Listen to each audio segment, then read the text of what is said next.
मैं हूं विनोद भट्ट। आप देख रहे हैं विचार क्रांति। अभिनव युग की गंगोत्री से बही ज्ञान की धारा है। हम युग का निर्माण करेंगे, यह संकल्प हमारा है।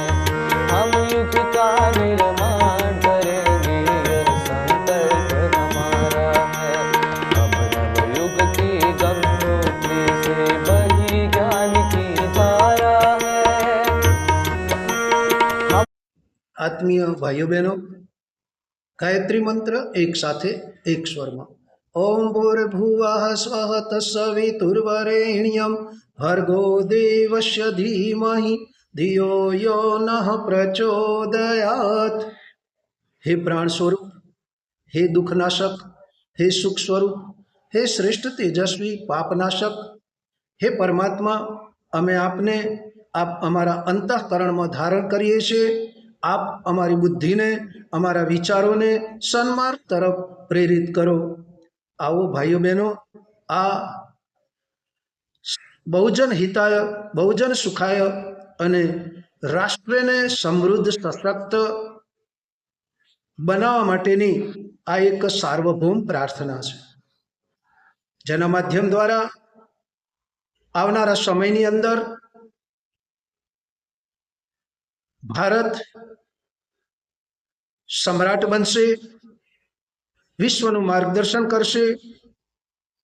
भारत आर्थिक रीते, आध्यात्मिक रीते, सांस्कृतिक रीते, सुरक्षानी दृष्टिए, वैज्ञानिकतानी दृष्टिए, विकासनी दृष्टिए अनेक देशों करता आगू स्थान धरावतो हशे अने विश्वनु मार्गदर्शन करशे, एमां कोई शंका ने स्थान नहीं।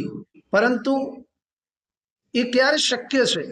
तो भाइयों बहनों, ये शक्यता क्यारे है कि ज्यारे दरेकना विचारो एक बने, दरेकनु चिंतन एक बने, दरेकना मत एक बने अने दरेक पोते एवो अहसास करे कि हूँ भारतीय छूं, हूँ हिंदू छूं, हूँ सनातनी छूं, मारे मारा देश ने सर्वोच्च शिखर पर पहोंचाडवो छे, मारे मारा देश ने जगतगुरु बनाववो छे, मारो देश विश्वનું नेतृत्व करे, मारो देश विश्वने मार्गदर्शन आपे।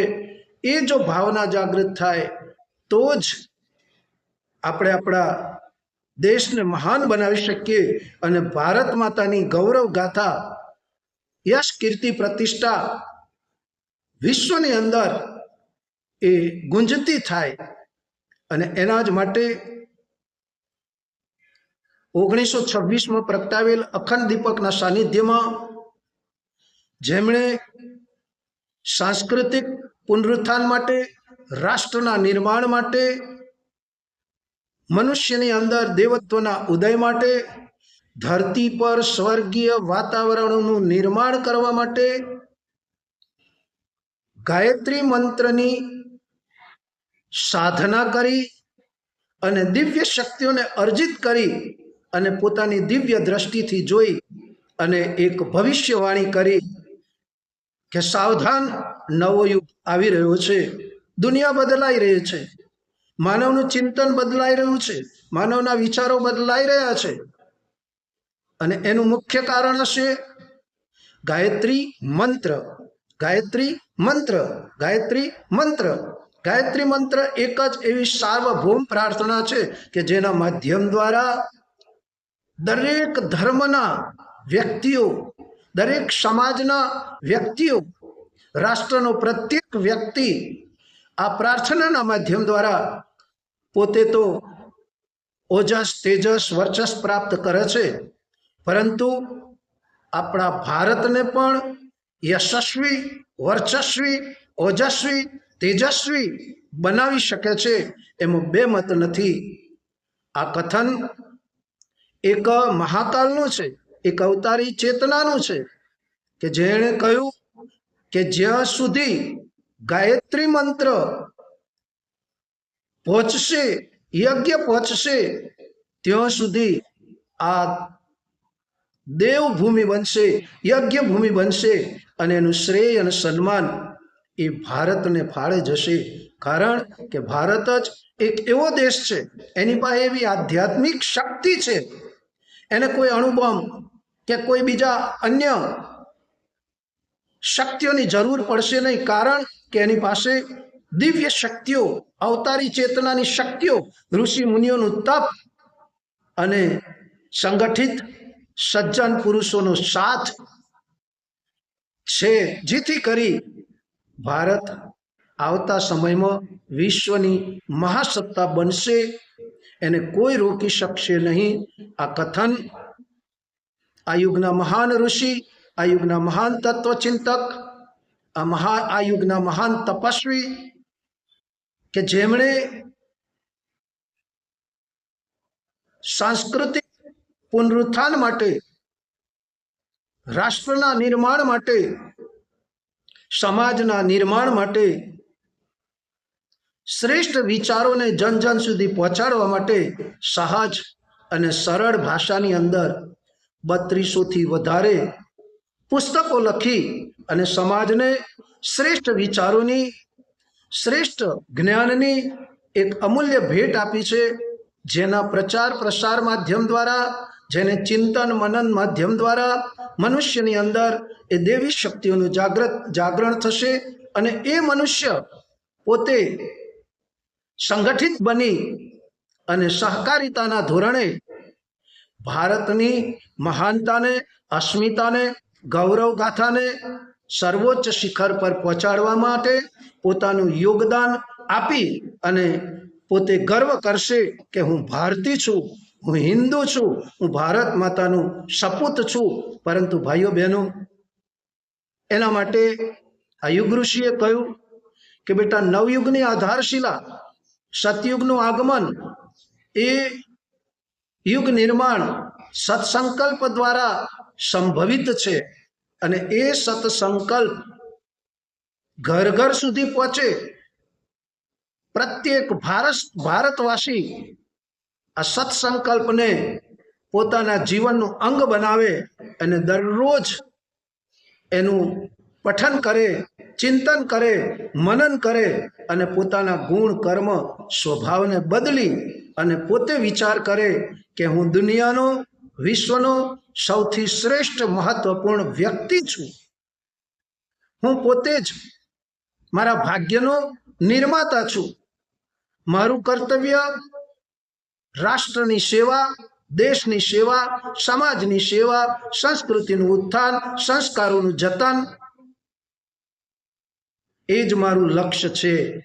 એના માટે પ્રત્યેક ભારતવાસીએ આ યુગ ઋષિ દ્વારા રચિત યુગ નિર્માણ સત્સંકલ્પનો પાઠ અવશ્ય કરવો જોઈએ. અને એના જ માટે આ યુગ ઋષિ પોતે આ યુગ નિર્માણ સત્સંકલ્પની અંદર ત્રીજા સત્સંકલ્પને દોહરાવતો કહે છે કે મનને કુવિચારો તથા દુર્ભાવનાઓથી બચાવવા માટે સ્વાધ્યાય અને સત્સંગની વ્યવસ્થા રાખીશું. ઇન્દ્રિય સંયમ, અર્થ સંયમ, સમય સંયમ અને વિચાર સંયમનો સતત અભ્યાસ કરીશું. ભાઈઓ બહેનો, મિત્રો, આ એક મહત્વની પ્રક્રિયા છે, મહત્વનો સંદેશ છે. જેવી રીતે ભગવાને ગીતાની અંદર પણ કહ્યું છે કે હે અર્જુન, તારે તો માત્ર ને માત્ર મારો સાથ આપવાનો છે, તારે નિમિત્ત બનવાનું છે. મહાભારતનું યુદ્ધ તો મેં પહેલેથી જીતી લીધું છે, પરંતુ તું તારી જાતને ઓળખ, તારા કર્તવ્યનું તું ધ્યાન કર, તારા લક્ષ્ય તરફ આગળ વધ અને ભારતને સમ્રાટ બનાવ.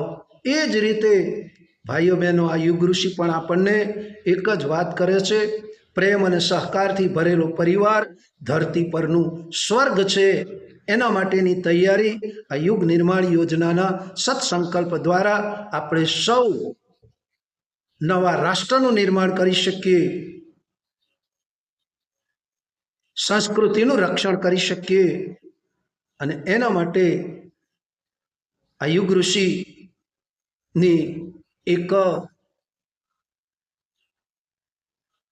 અપીલ છે, આગ્રહ છે કે સમાજના પ્રત્યેક વ્યક્તિઓ ધર્મ, જાતિ, ભાષા ને છોડી અને એક બને, નેક બને અને પોતે વિશ્વાસ કરે કે હું માં ભારતીનો સપૂત છું.